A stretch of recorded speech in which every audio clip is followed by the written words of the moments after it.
রাজীব ব্যানার্জি, আপনাদের কাছে একটা বিশেষ জায়গায় আমরা যাচ্ছি, সেটা শুনে নেব প্রখ্যাত সাহিত্যিক দেবাশিস মিত্র মহাশয়। কি দেবাশিস বাবু, চলুন। নমস্কার। আমরা এগোচ্ছি একটা বিশেষ জায়গায়।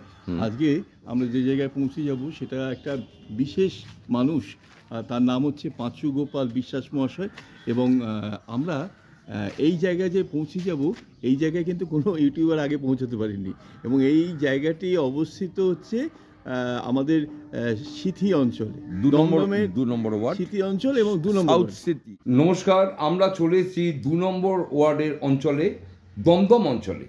আমরা এমন একটি সন্ধান, হীরের খনিতে আমরা চলে এসেছি, যেটা হয়তো যে মানুষগুলো হয়তো আর পৃথিবীতে নেই, তাদের কণ্ঠস্বর রেকর্ড যেটাকে বলা হয়, সেই ব্যাপারে আপনাদের সামনে আজকে পরিচয় করাবো পাঁচু গোপাল বিশ্বাস মহাশয়।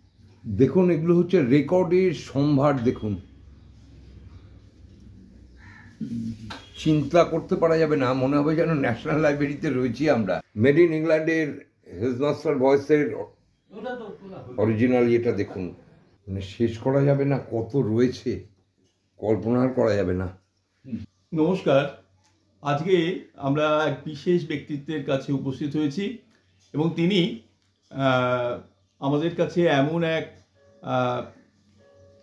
সম্পদের সন্ধান দেবেন, সেটা কিন্তু এখনো কেউ জানেন না।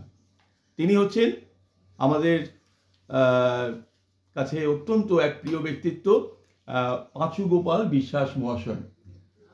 উনি আমাদের কাছে যে সম্পদের সন্ধান দিয়েছে সেটা আর কিছু না, সেটা হচ্ছে গ্রামোফোন। এবং এই গ্রামোফোন এবং গ্রামোফোন রেকর্ড একটা সময় বাঙালি জীবনের একটা বিশেষ অংশ ছিল এবং আভিজাত্যের প্রতীক হিসেবে ছিল।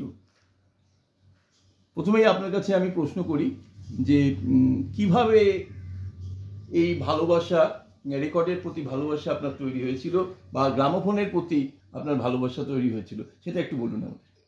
এটা প্রথমে ছোটোবেলার কথা বলছি, তখন ওই রেডিওতে আর কি গানগুলো হতো, বিভিন্ন বড় বড় শিল্পীরা অখিল ভারতীয় কার্যক্রমে যে সমস্ত অনুষ্ঠান হতো, ওইখানে সমস্ত বড় বড় গাইয়েরা গাইতো।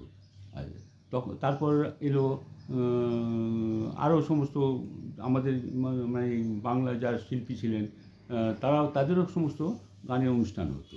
এবং পরবর্তীকালে আবার রেকর্ডেও গানগুলো রেকর্ড কোম্পানিগুলো রেকর্ড করতো, তখন ওই আকাশবাণীকে দিত, আকাশবাণী আবার এইগুলো রেকর্ডের মাধ্যমে শিল্পীদের গানগুলো বাজাতো। পাঁচুবাবুর কাছে আমরা একটু জানতে চাইছি যে এটা কত সালের রেকর্ড। দেখুন, এইটাই হচ্ছে শশীমুখী রেকর্ড। এই শশীমুখী, হ্যাঁ, শশী প্রথম রেকর্ড। এটা কত সালের? 1902 সালের। 1902 সালের? হ্যাঁ। আচ্ছা, আপনার কাছে জানতে চাইছি যে এটা কি দিয়ে তৈরি? এটা হয়েছিল তখন ওই একরকম মাটি আর ওই গালা দুটো মিক্সড করে ওই মোমের ছাঁচের ওপর এটা ঢেলেছিল। মোমের ছাঁচের ওপর মোমের ডাইস ছিল, তার মধ্যে ঢেলে এটা রেকর্ডিং করেছিল। এই যে এইটা, হ্যাঁ, চিন্তা করে যান। এইটা তাহলে একটু শুনে নিই আমরা শশীমুখীর কণ্ঠ।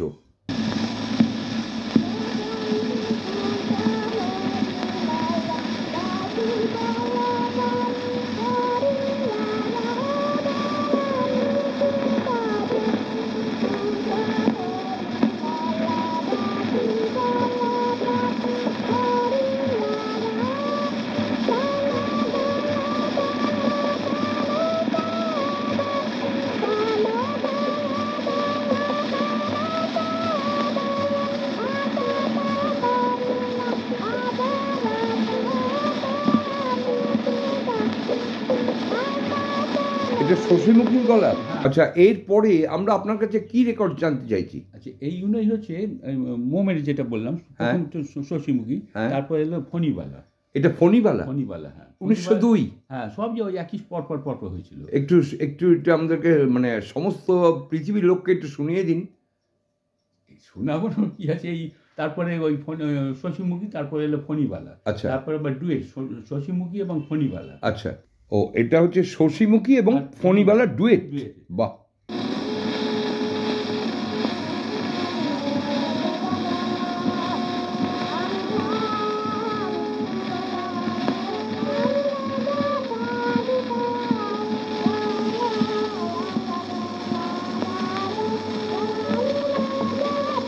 হ্যাঁ বলুন।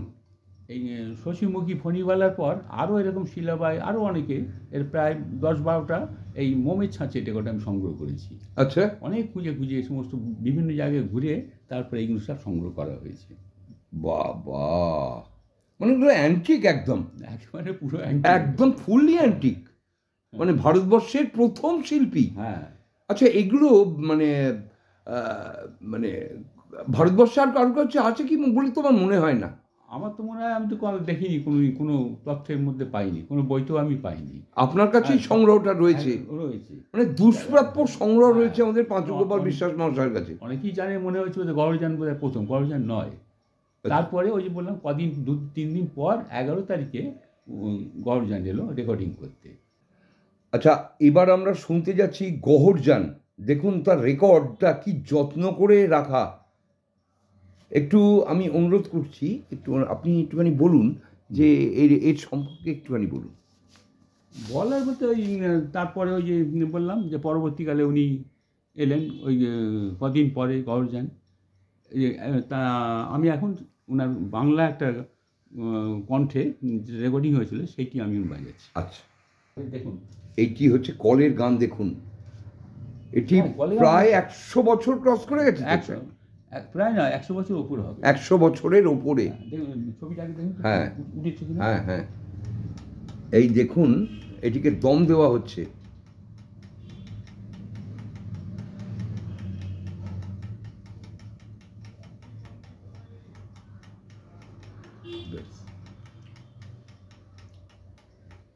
ওই দম দিলে চলে না? হ্যাঁ হ্যাঁ, বাবা, এই দমের ওপরই তো এটা সব। আর এইটা হচ্ছে সাউন্ড বক্স। হ্যাঁ, এই সম্ভব। এটা মেড ইন ইংল্যান্ডের। হ্যাঁ, দেখুন, ইংল্যান্ডে।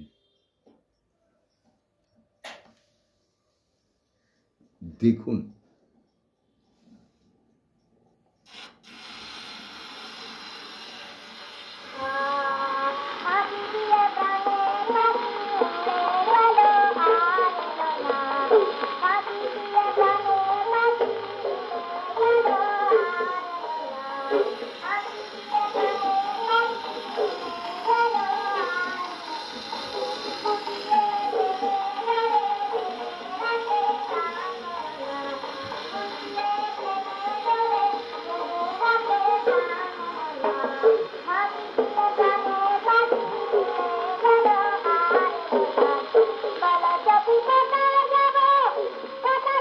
এটা কি গওহরজান?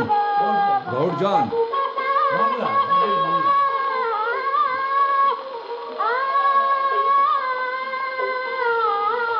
হ্যাঁ, এই যে গওহরজানের গানটা শুনলেন, হ্যাঁ। উনি যখন গানটা শেষ হয়েছে, সব রেকর্ডই যখন গানগুলো শেষ হয়ে যায় নিজের নামটা বলে, মাই নেম ইজ গওহরজান। এবারে হ্যাঁ, এবারে ওনার গওহরজানের মা মালকাজান। এই আচ্ছা। মালকাজান হচ্ছে ওর নামে বলে বড়ি মালকাজান। বাড়ি মালকাজান। হ্যাঁ, তার এবার কণ্ঠটা শুনুন। আচ্ছা, 100 বর্ষ ক্রস করে যাওয়া আমাদের এই কলের গানটা দেখুন, বাড়ি মালকাজানের কণ্ঠ, ওনার মা। ওনার মা গওহরজানের মায়ের।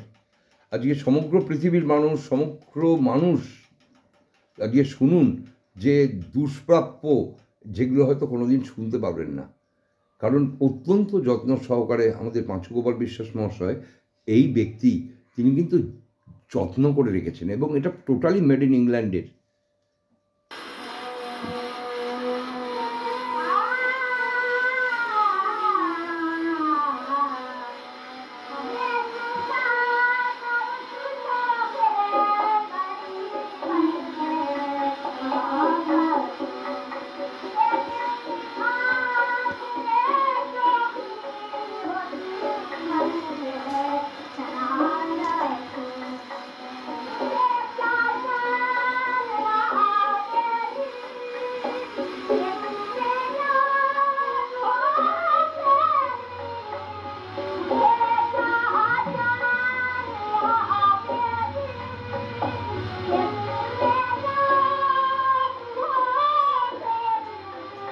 জানকী বাইয়ের কণ্ঠস্বরটা দেখুন।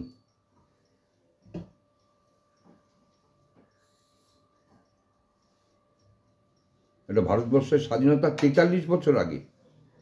হ্যাঁ, ওই 2 সাল বললাম, সেই সময় তো সব।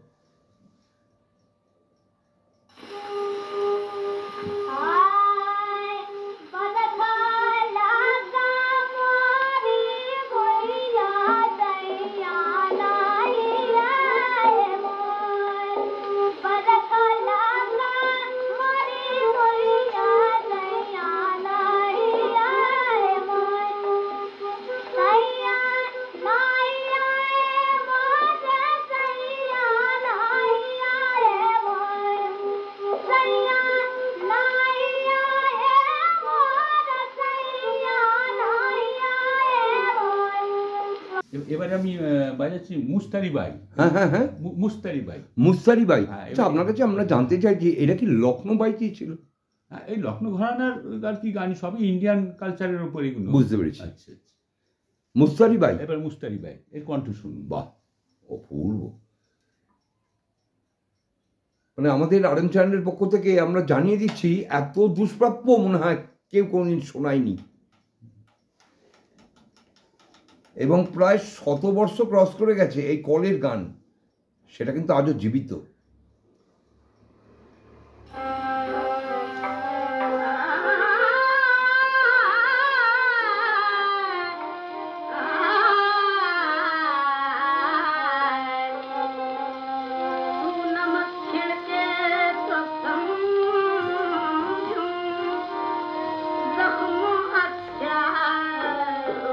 ও ওনার সব থেকে প্রিয় যিনি সন্তান ওনার, সেখানে মুস্তারি বাইয়ের গানটা শুনুন।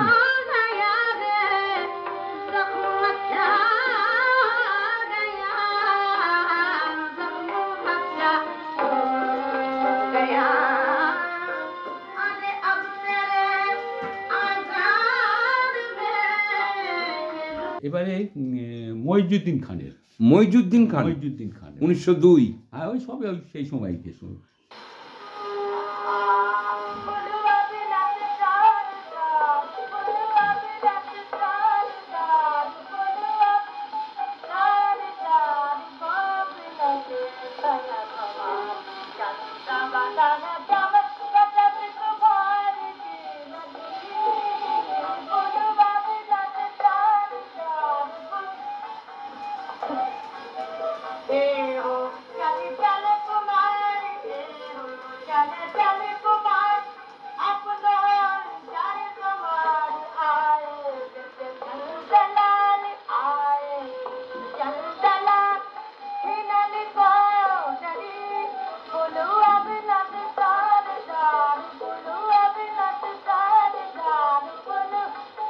আমরা কিছুটা সময় কাটালাম পাঁচুবাবুর সাথে এবং দেখতে পেলাম যে ওনার বিশাল সম্ভার রয়েছে, কিন্তু এই বিশাল সম্ভারকে তো আমরা এই সামান্য সময়ের মধ্যে ধরতে পারবো না, তাই আমাদের কিন্তু আবার আসতে হবে।